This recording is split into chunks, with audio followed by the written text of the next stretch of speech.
Salut mes adelphes, salut les autres aussi. Alors aujourd'hui c'est ma première vidéo et on va parler de mes un mois sous thé. Et donc des changements physiques qui ont eu lieu, mais j'aimerais aussi un peu aborder d'autres sujets comme les injections, la perception du corps et l'appréhension face au changement. Donc c'est parti. Alors je vais commencer tout de suite par les trucs qui peuvent trigger les gens vis-à-vis de la sexualité, des organes génitaux, tout ça. Donc regardez en description, normalement j'ai mis des timecodes. Donc les premiers changements qui sont apparus, ça a d'abord été le diclite. Au bout de 24 heures à peu près, j'ai commencé à avoir des changements à ce niveau-là. Le diclite, pour ceux qui ne savent pas, c'est le clitoris qui est grossi en fait. Moi, depuis, il a bien dû doubler, voire tripler de volume. Bon, après, un clitoris, enfin le mien était petit de base, donc c'est pas non plus très impressionnant, mais on voit une vraie différence. Et vis-à-vis de ça, j'ai commencé aussi à vivre des érections matinales. C'est-à-dire que le matin, je me réveillais, surtout au début, maintenant encore de temps en temps, et mon clitoris était gorgé de sang. Enfin, je sais pas si ça marche exactement comme ça pour un clitoris, mais quand on est excité et qu'on a un clitoris, ce dernier grossit quand on est excité. Et là, c'est ce qui se passe le matin, sauf que il est plus gros. Donc je le sens vraiment. Et ça peut être gênant en fait, c'est chiant. Concrètement, je me réveille, bon, je me dis ah, je vais m'endormir, ça va, il est pas trop tard. Et j'y arrive pas parce que mon corps est excité, même si j'ai aucune envie de sexe à ce moment-là, mon corps oui. Ma libido a pas mal augmenté, ce qui veut pas forcément dire que j'ai plus... enfin, mon corps, pareil, c'est toujours très physique. Mon corps est excité plus facilement, mais ça veut pas dire que moi, en tant que personne, j'ai plus envie de coucher quoi qu'avant. Et je suis excitée aussi plus rapidement, et je peux avoir excitée juste par des stimuli visuels, ce qui avant n'était pas du tout le cas. Avant j'avais besoin d'une mise en contexte, etc. Genre fallait que ça monte doucement. Là c'est bim, tel truc, ça peut être physique et tout, bam, je suis excitée. Et ça descend moins facilement aussi. Les changements vis-à-vis du cul, concrètement, les sécrétions vaginales, ce qu'on appelle la cyprine, qui ont changé, peut-être un peu moins abondantes, mais surtout plus du tout la même matière. Avant c'était vraiment liquide, maintenant ça colle, genre j'en ai sur mes doigts, je fais ça, ça reste accroché à mes deux doigts quoi. Il y a un fil entre les deux. Concrètement, bon c'est pas très important comme changement, mais je préfère le noter quand même. Donc en dehors du diclite, le premier changement que j'ai vu apparaître c'est des veines sur mes bras. Il y en a pas beaucoup, il y en a pas beaucoup plus qu'avant, mais celles que j'avais ressortent un peu plus et il y en a 2-3 qui sont apparues, sur mes mains pareil. Bon c'est venu au fur et à mesure après, hein. Mais je m'attendais pas du tout à ça et j'étais agréablement surpris parce que ça fait un peu mal viril je trouve. Même si bon je suis loin d'avoir des grosses veines qui transpercent mes avant-bras encore, on n'en est pas là du tout. Autre chose qui est venue, peut-être au bout de 2 semaines, c'est la musculature. Alors moi j'étais pas si convaincue qu'il y a un lien de cause à effet, mais mon copain semblait penser, donc je vais le noter. J'ai eu de la fièvre pendant une journée. J'avais des courbatures, je me suis dit oh merde, je vais avoir une grippe. Et 2 jours après, j'avais mes avant-bras qui avaient énormément grossi, les biceps aussi, j'avais pas du tout des biceps comme ça avant, vraiment pas. Mes épaules aussi ont pris, mes mollets ont grossi, mes pieds ont plus du tout la même allure, ils ont plus... mes muscles étaient douloureux au tout début, j'appuyais dessus. J'aime bien la sensation des courbatures en fait. Je m'amusais à appuyer dessus et ça faisait un peu mal, mais genre mal, genre comme quand t'es gonflé quoi. C'est comme si j'avais fait de la muscu sauf que j'en avais pas fait. J'ai pas fait de sport ce dernier mois, donc concrètement c'est juste les muscles qui sont apparus. Je commence à avoir l'impression que mes abdos aussi apparaissent. Et sinon j'avais la taille très très marquée, et elle l'est un peu moins. J'ai perdu à peu près un bonnet de poitrine. Je faisais un bonnet D, je pense que je fais l'équivalent d'un bonnet C maintenant. Les autres changements qui paraissent un peu obvious, je pense, la pilosité. J'ai un peu plus de poils sur les jambes, c'est timide. En fait, c'est surtout là, en dessous des genoux que j'ai remarqué. J'ai mon duvet ici, j'avais déjà pas mal de duvet ici et là, qui a baissé des deux côtés. Et j'ai un poil de barbe qui ressemble vraiment à un poil de barbe qui est apparu ici. Et je l'ai appelé Georges. Je pense pas que cette information ait une quelconque importance, mais j'étais content d'avoir un poil de barbe. J'ai fait le malin et je lui ai donné un nom. Mon appétit qui a changé. J'ai plus faim. Je suis aussi plus fatiguée. Je pense que j'ai grossi un peu, mais c'est compliqué de savoir si c'est le muscle ou si c'est vraiment que j'ai grossi.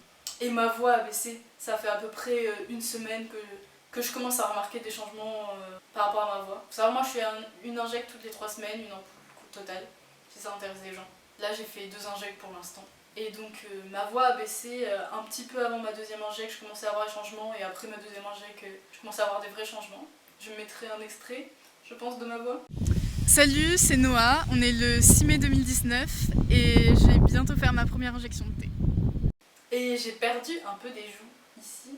Je sens de la différence, je sens que j'ai un peu moins de joues. Bon, c'est pas flagrant, hein. Vraiment tous les changements que je vous dis, c'est des trucs très subtils pour l'instant. Et c'est pas ça qui transforme mon passing. Mon passing était déjà pas dégueu, là il commence à s'améliorer, surtout depuis que ma voix a baissé. En fait voilà, je passais physiquement et la voix c'était un peu le point qui cassait tout. Maintenant ça commence à être un peu plus ambigu du coup, mais c'est pas encore totalement ça, mais c'est déjà super cool, je suis déjà vachement content, je veux dire ça fait qu'un mois que je suis sous thé. Vous avez peut-être remarqué que je vous ai quand même cité pas mal de trucs pour l'instant. Ça fait qu'un mois, je veux dire, c'est vrai que souvent dans les vidéos d'un mois, les mecs sont là genre ça a pas trop bougé pour l'instant, voilà, je me sens mieux. Ah, mon odeur a changé aussi, ça je viens d'y penser. Elle a pas mal changé, elle est plus sec, plus forte. Elle a bien changé. Mais je pense que aussi du fait que je sois neuroatypique, je remarque absolument tous les changements. Et c'est quelque chose auquel je m'attendais pas. Enfin, si, je m'y attendais un peu en fait. J'ai des problèmes de proprioception, je fais de la dissociation de mon corps. Voilà ce dont je veux parler. C'est compliqué de voir son corps changer en vrai. J'imagine surtout pour les personnes neuroatypiques.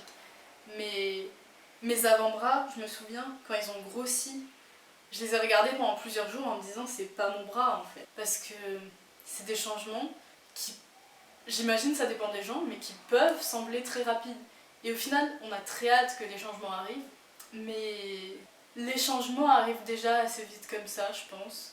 À chaque fois qu'il se passe un nouveau truc, ça me prend quelques jours pour m'y habituer. Donc c'est pas plus mal. Ça reste une puberté, enfin, c'est pas ton corps qui se transforme d'un coup. Mais c'est des changements assez rapides et je pense que quand on transitionne, bon, moi ça fait un moment que ma croissance s'était arrêtée et que ma puberté aussi du coup. Quand on n'a plus l'habitude de voir son corps changer, c'est des choses qui peuvent sembler, j'allais dire choquantes, non c'est pas le mot, mais qu'il faut accepter quoi. Surtout qu'il y a des trucs qu'on veut pas forcément en fait. Il y a des trucs soit qui nous étaient égales ou alors des parties de notre corps qu'on aimait bien qui peuvent changer et il faut faire avec. Et voilà un des principaux sujets que je voulais aborder, un truc que je voulais mettre en avant. Vous avez le droit d'avoir des doutes, de commencer la thé en vous disant ah tel effet je vais pas aimer, tel effet je sais pas si je vais aimer, je suis pas sûre de comment je vais vivre ça et peut-être que je vais totalement paniquer, mais de penser quand même que c'est une nécessité pour vous et de commencer un traitement hormonal. Je veux dire, on a tellement de pression là-dessus, de se dire tu penses que tu vas regretter, t'es sûr, hein, vraiment, tu vas être sous-thé, tu vas pas regretter, ton corps il va changer, oui mais comment tu fais après, il y a des changements qui sont, tu peux pas revenir en arrière, etc. C'est vrai, il y a des changements comme la voix qui changeront pas, et vous pouvez pas revenir en arrière, mais si vous en êtes au point où vous voulez commencer un traitement hormonal, même s'il y a des détails, ou pas forcément des détails d'ailleurs, qui vous dérangent un peu, ou même si vous savez que vous le faites pour une position sociale plus que parce que vous êtes dysphorique de votre corps, ou même si vous êtes dysphorique de certaines parties de votre corps. Par exemple, je sais pas, ma taille ou ma poitrine, c'est des parties de mon corps qui me rendent dysphorique, mais que j'aime bien. Vous pouvez ne pas détester des parties de votre corps féminine, et vous pouvez aimer une partie de votre corps qui vous rend dysphorique. Parce que vous aimez votre corps comme ça, mais vous détestez le regard que la société peut avoir sur votre corps. Et ça c'est possible et c'est ok. Et c'est ok de transitionner pour une position sociale et pas parce que votre corps ne vous plaît pas en fait. Et j'imagine qu'il y a toujours un peu des deux dans une transition médicale. Oui, je parle de transition médicale, je suis vraiment désolée. Évidemment, transitionner, c'est transitionner pas que médicalement, c'est transitionner socialement avant tout. Mais là on est d'accord que je parlais de quelque chose de physique. Pareil pour la mamec. Je veux dire, Enfin non, les opérations génitales c'est quelque chose qui va surtout vous regarder vous, j'imagine. Mais la mammectomie, ça peut être aussi pour ne pas être en danger dans la rue, pour ne pas avoir une poitrine et une barbe. Enfin, il y a des tas de raisons de faire une transition médicale et à mon avis elles sont toutes aussi valables les unes que les autres. Une autre raison pour laquelle c'est ok d'avoir peur et pour laquelle ça peut être compliqué de transitionner médicalement. Ok, je suis mince, j'avais beaucoup de poitrine, comme j'ai dit une taille marquée. Concrètement, j'avais un corps qui était très normé comme pouvant être perçu comme beau dans ce qui est féminin. Et même si c'est pas ce dont j'avais envie, j'avais ça déjà. Ça c'était acquis. Et une transition médicale, ça veut aussi dire perdre ses acquis, perdre ce qu'on a déjà. C'est ok d'avoir peur de ça. Je veux dire, c'est normal de se dire ok, j'avais un corps beau. Oups, excusez-moi. Ok, j'avais un corps qui était perçu comme beau. Et là, je sais ce que je perds, mais je sais pas ce que je gagne. C'est normal d'avoir peur. Je pense que si vous avez envie de cette transition, c'est quelque chose qui va vous rendre heureux ou heureuse ou je ne sais quoi. Ou heureuse si vous êtes une personne transféminine, vous pouvez appliquer ce que je dis aux oestrogènes ou à la progestérone, j'imagine. Et il n'y a aucun souci avec ça. Il n'y a aucun souci avec le fait d'avoir peur d'une transition. Je veux dire, si vous transitionnez en pensant que ça va vous apporter du bonheur, il y a de grandes chances que ça le fasse. Ça fait peur, mais on peut se débrouiller dans la vie en ayant un physique qui n'est pas normé. Il y aura des personnes, la société elle vous dit que peut-être que personne vous aimera comme vous serez. C'est des mensonges. Il y aura des gens pour vous aimer comme vous êtes. Je parle d'amour romantique, je parle d'amour amical, je parle d'attirance sexuelle, en dehors du fétichisme. Vraiment, ça existe. Je vais prendre mon exemple, mais moi je suis bi, j'ai mon copain qui est cis. On s'est mis ensemble avant ma transition médicale. Et chaque jour, il est heureux quand il voit mes changements, il s'émerveille avec moi, des changements sur mon corps, etc. Même si mon corps il est de moins en moins normé, il m'aime comme ça, et il y aura quelqu'un pour vous aimer comme ça, j'en suis sûre. Alors, évidemment, tous les changements que j'ai énumérés sur mon corps, c'est relatif aux personnes. Par exemple, mon duvet a un peu augmenté sur le torse, et j'ai vu des personnes qui avaient déjà, au bout d'un mois, pas mal de poils sur le torse, mais qui n'avaient pas les veines, dont la voix n'avait pas forcément changé, etc. Il y a des gens qui changent plus ou qui changent moins, ça dépend aussi de votre taux de testostérone de base. Moi j'étais un peu en excès.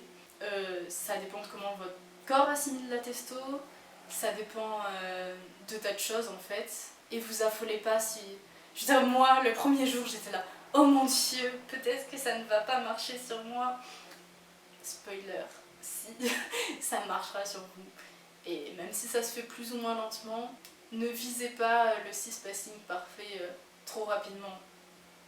Mais globalement, tout ce qui est féminin ou masculin sur nous, enfin en tant que tel, ce qui est perçu par la société, on peut jouer avec le style, les vêtements, etc. On peut jouer avec son passing même si y a plein de choses qui à nos yeux nous trahissent, que les cis vont pas remarquer. Vous inquiétez pas pour ça. Et c'est compliqué, mais soyez patiente et patient. Je voulais parler aussi d'une dernière chose, c'est les gens s'injectent. Alors, pour les mecs qui sont dans mon cas et que ça fait flipper, j'ai la phobie des seringues. J'ai une phobie des seringues qui s'améliore un petit peu avec le temps, mais c'est-à-dire que je fais des malaises quand je faisais une prise de sang, etc. Ma première injecte, j'étais super courageux. Je pense que j'étais tellement excitée que j'ai énormément pris sur moi. La deuxième, j'ai fait une crise de larmes. Et c'est mal passé, j'étais terrifiée. Dans ma tête, j'ai cru que j'allais mourir, c'était vraiment pas la joie. Et c'est normal que ça vous fasse peur. Je pense que je referai une vidéo sur le sujet si j'arrive un peu à soigner ça, à le vivre un petit peu mieux. Les tips que je peux vous donner pour l'instant, ayez une personne pour vous faire des câlins, qui est là juste pour prendre soin de vous. Enfin, faire des câlins ou peu importe, mettez de la musique et c'est ça. Essayez de trouver des trucs qui vous calment. Et préparez de la comfort food pour après l'injection. Enfin, un comfort food ou un truc du style. Prenez un doudou aussi si vous en avez un. Mais moi, la comfort food, ça, vraiment, après l'injection, j'en avais besoin. En plus, bon, votre corps, il est faible. Si vous avez tendance à faire des malaises aussi. Désolée, j'espère que le cadrage n'a pas trop changé, qu'on me voit encore. J'ai eu un petit souci de batterie. Ma caméra avait plus de batterie, donc voilà. Oui, donc je disais masser après l'injection. Je sais qu'il y a des personnes qui sont moins sensibles que d'autres à ça. Mais pour ma deuxième injection, on m'a massé pendant 1 heure, le cul, la cuisse et le mollet. Je fais des injections dans le cul, enfin en haut des fesses là. Et il se trouve que le lendemain j'avais mal au bras parce qu'on m'avait pas massé le bras. Donc vraiment on m'a massé pendant 1 heure, c'est pas une façon de parler. La première injection on m'a massé pendant 5 minutes, j'ai eu mal pendant 2 jours. Et mon copain était obligé de me masser de temps en temps pendant ces 2 jours. Je vais plaindre de me faire masser les fesses toutes les 2 heures pendant 2 jours, mais franchement je pense que vous préférez éviter ça. Pas de vous faire masser les fesses, mais d'avoir mal. Donc faites attention à ça. Ah oui, et aussi la thé, mes cheveux ils sont devenus blonds, on m'avait pas prévenu. Non, ça... Dites-moi si c'est la qui était nulle, mais ça me fait rire. Bon, voilà, c'est tout pour aujourd'hui. Si vous avez des idées pour d'autres vidéos, n'hésitez pas à les mettre en commentaire. Donnez-moi votre avis, c'est ma première vidéo. Je suis désolée pour le son, l'image doit être pas dégueu, encore qu'il fait pas beau aujourd'hui, donc l'éclairage il est artificiel. Donc donnez-moi tous vos retours, tous les retours sont à prendre, évitez d'être insultant s'il vous plaît, c'est toujours cool. J'apprécie le geste et je vous fais des bisous à tous. Bisous, à très bientôt normalement, si tout va bien.